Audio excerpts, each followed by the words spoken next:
تو پھر تو جس نے 13 گھنٹے کی تقریر کی تھی اس کے بنتے، جس نے غازی کو قاتل کہا تھا، پھر وہ پیر پنڈی والے ان کے بنتے، پھر یہ لیڈر جو سارے اس وقت کربلا وقت میں ہمیں تنہا چھوڑ گئے ان کے بنتے، لیکن ان میں سے تو کسی کے نہیں بنتے۔ بنتے ہیں تو پھر ہمارے بنتے ہیں، اور ہم نے ہی ان کو چلنا سکھایا تھا، ہم نے ہی ان کو بولنا سکھایا تھا، ہم نے ہی جبر کے دنوں میں ان کو کمادوں سے نکال کے صراط مستقیم پہ چلایا تھا۔ میں زندہ بیٹھ کے کہہ رہا ہوں، ڈیٹ معلوم ہے، وقت معلوم ہے۔ کمادوں میں لٹنے والے امیر المجاہدین کس بیس پر آج دوسروں کو بزدلی کے تانے دے رہے ہیں؟ میں گیا تھا اس وقت عنایت الحق شاہ کے مدرسہ میں جلسے پر، میں پہنچا تھا، یہ دونوں نہیں پہنچے تھے۔ اگلی رات جا کے 24 گھنٹے کے بعد پھر ان کی بہادری نے آنکھ کھولی تھی۔ کیا کیا یہ امت کے ساتھ دروغ کر رہے؟ لہذا یہ جو کہتے ہیں نا کان بند کر لو کسی کی نہ سنو، یہ شیطان کا جملہ ہے کہ قرآن بھی نہ سنو، حدیث بھی نہ سنو، اور تم سنو اور ان کا گریبان پکڑو کہ رضا کے نام پہ کھانے والوں بتاؤ فتاوی رضویہ کو کیوں پھینک دیا ہے تم نے؟ کیوں تم نے غیروں کے جنازوں کے لیے مہمیں چلائیں جنہیں اعلیٰ حضرت کافر لکھ رہے تھے؟ کیوں تم نے ان کو ختم نبوت کا چیمپئن کہا جن کو اعلیٰ حضرت ختم نبوت کا چور کہہ رہے تھے؟ تو فرق تھوڑا تو نہیں؟ اور ایسے ہی گزارا نہیں ہوگا کہ وہ ایسے ہی دبائے رکھیں اور امت کو گمراہ کرے۔ نہیں، ہم ننگا کریں گے، مزید کریں گے، اور دین کے لیے اگر روزانہ ہم نے کسی کو دلیلوں سے روندنا ہوتا ہے، یہ جس کا نام لے رہے تھے ابھی کہ جس کے بارے میں کہا گیا کہ اس کا جواب دو، میں لائیو تم سب کو یہ اعلان کر رہا ہوں کہ دنیا کا کوئی کمینہ، کوئی اسلام دشمن، کوئی ناموس رسالت کا غدار، کوئی باقی جو سرکار کے خلاف دلیلیں دیتا پھر رہا ہے، اس کا آپریشن کرنا اس رضوی کا کام ہے۔ تم صرف اس کی فائل میرے پاس پہنچاؤ، اس نے یہ کہا، یہ اس کی کیسٹ ہے، یہ اس کا آڈیو ثبوت ہے، اللہ کے فضل سے میں کروں گا آپریشن۔ وہ مرزا جیلمی نام کسی اور کا لے رہا تھا کہ آپریشن کرو، جواب دو، اعلی حضرت کا جواب اعلی حضرت کا کھا کھا کے وقت آنے پہ کہتا نہیں میں نہیں رضوی، میں نہیں رضوی، میں نہیں رضوی، یعنی نہ دینا جواب، یہی مطلب ہے نا۔ تو ہم نے کہا ہم جلالی بعد میں ہے، رضوی پہلے ہے، اور امام احمد رضا کی فکر سے دغا نہیں ہونے دیں گے۔ ہم نے بڑوں بڑوں کو، یہ تو اڑنے کے قابل نہیں، بڑوں بڑوں کو جو شیخ الاسلام بننے کے گھمنڈ میں تھے، ہم نے ان کو نیچے مال روڈ پہ اتارا۔ مجھے کہتے تھے تمہارے پاس تو سائیکل نہیں اور وہ جہازوں پہ چلتا ہے۔ اس جہازوں پہ اڑنے والوں کو جب اس نے غداری کی تو ہم نے زمین پہ اتارا، لہذا غدار کو معافی نہیں۔ خواہ کوئی قادری اپنے آپ کو کہلا کے غداری کرے، اس کا بھی آپریشن ہوگا، پہلے وقت دیا جائے گا اصلاح کا، یا کوئی رضوی کہہ کے اپنے آپ کو اس طرح کرے، اس کا بھی آپریشن ضرور ہے، اور ہم نے بہت ٹائم دیا، ان کو بہت وقت دیا ہے۔ اور مجھے پتہ نہیں کہ یہ کیا ایمان ہے ان لوگوں کا۔ مثلا جامعہ نظامیہ رضویہ ہے، میں کسی کی بے ادبی نہیں کروں گا، مفتی اعظم کا دیس ہے، بڑے احسانات ہیں ان کے، لیکن کیا آج ان میں سے کسی بندے کو اعلی حضرت کا فتویٰ پڑھنا یاد نہیں آ رہا؟ کیوں نہیں بول رہے؟ اپنا تقدس بچانے کے لیے کہ ہمیں گالیاں دیں گے اس کے لونڈے تو کیا بنے گا؟ تو پھر کلمہ تم نے اس کا پڑھا؟ نعیمیہ والے، نظامیہ والے، آنکھیں کھولو اور مذہب کے ساتھ کھلواڑ کرنے والوں کا حشر کرو۔ میں سیالکوٹ میں تقریر کر رہا تھا، ایک مفتی صاحب بیرون ملک سے آئے، کہتے ہیں کہ تم انہیں پتہ نہیں کہ یہاں کیا ہو رہا ہے، کہ بڑا اچھا ہے، لبیک والے اتحاد کر لو۔ میں نے کہا ہاں، بندہ تو بندے سے کر لیتا ہے، اور جب دوسری طرف کوئی خدا بن بیٹھا ہو تو پھر اس سے اللہ کے مقابلے میں ایک دوسرا خدا بنا ہوا ہو پہلے تو اسے بندہ بنانا پڑے گا، پہلے بندہ بنانا پڑے گا۔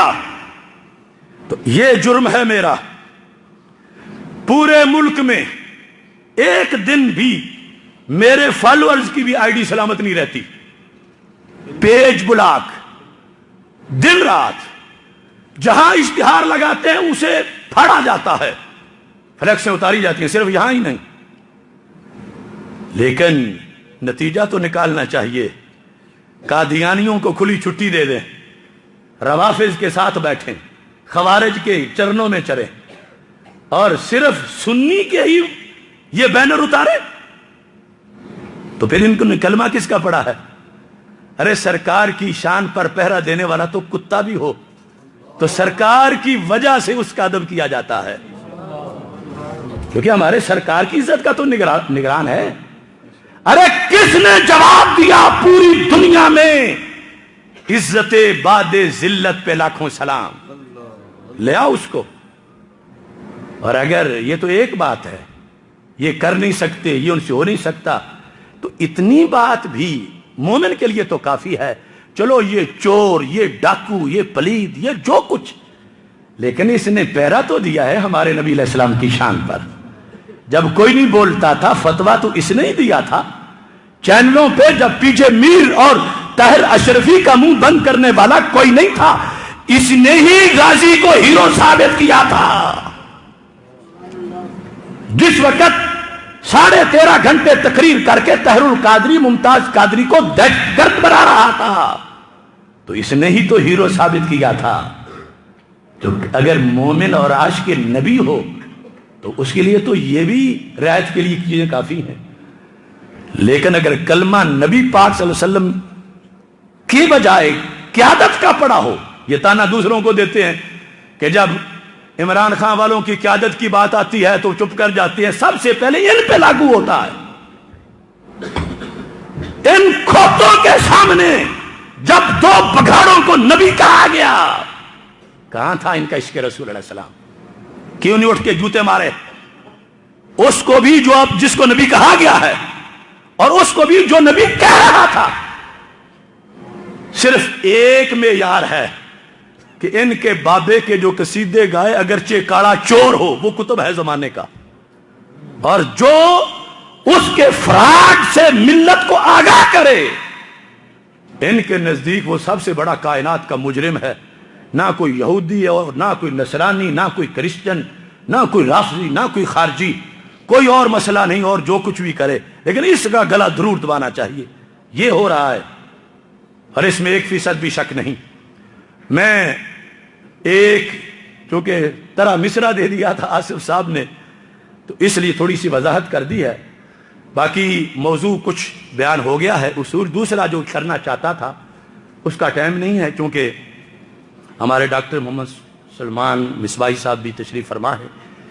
شکر ہے یہ بیٹھ گئے ہیں کہ گالی سے ڈرے نہیں کہ یہ FIR کٹی ہوگی کہ ان کے سٹیج پہ تم سامنے نظر آئے، لہذا 10 توپیں ٹنا ٹن گاڑیوں کی تمہارے نام، پھر کتوں کی تصویروں کے اوپر تصویریں لگا کے۔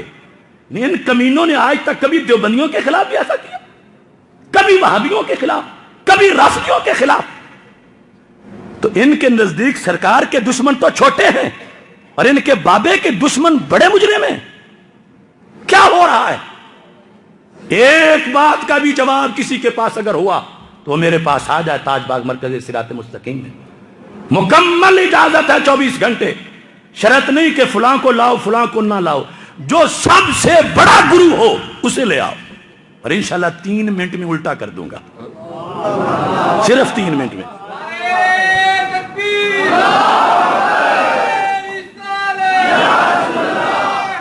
بات ختم کر رہا ہوں، پھر کہتے ہیں جی حسد کرتے ہیں، حسد کرتے ہیں۔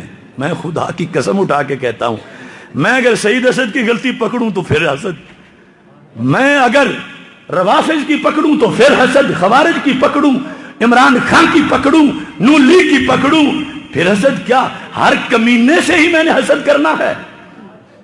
وہ مکھی جو گندگی پہ بیٹھی ہو اس سے بلا حسد کون کرے؟ حسد تو کسی بلبل سے کوئی رشک کرے جو پھولوں پہ بیٹھی ہو۔ انشاءاللہ 18 جنوری کو ایوان اقبال میں ایک بڑا تاریخی، بہت تاریخی، پوری ملت کا دھارا بدلنے کے لیے جو بہت بڑے حملے ہو رہے ہیں اہل سنت پہ، اس کے جواب کے لیے اعتقادی طور پر محبت اہل بیت رضی اللہ تعالیٰ عنہ کانفرنس انشاءاللہ ایوان اقبال میں نماز مغرب کے بعد 18 فروری کو انعقاد پذیر ہوگی. آپ سب کو شرکت کی دعوت ہے. وآخر دعوایا ان الحمد للہ رب العالمین.